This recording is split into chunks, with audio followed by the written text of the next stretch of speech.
আর তারপর ওখান থেকে আমি 2020-তে আমার এইচএসসি কমপ্লিট করে জেংজু ইউনিভার্সিটিতে এমবিবিএস এর জন্য অ্যাপ্লিকেশন করি অ্যান্ড ওরা আমার অ্যাপ্লিকেশনটা গ্র্যান্ট করে দেন আমি জেংজুতে অ্যাডমিশন নিয়ে এখন আমি এখানে থার্ড ইয়ারে এমবিবিএস। জেংজুতে এমনিতে কেমন লাগতেছে মানে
যে কি যে দুই তলা না খালি আছে তো না কি করো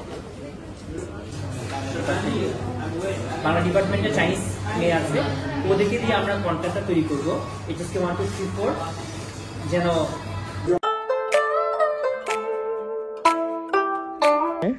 যদিও চিনি ছাড়া আমাদের বাঙালিদের চা খাওয়া ইম্পসিবল, তারপরও এই চাটা চিনি ছাড়া খেতে ভালোই লাগে।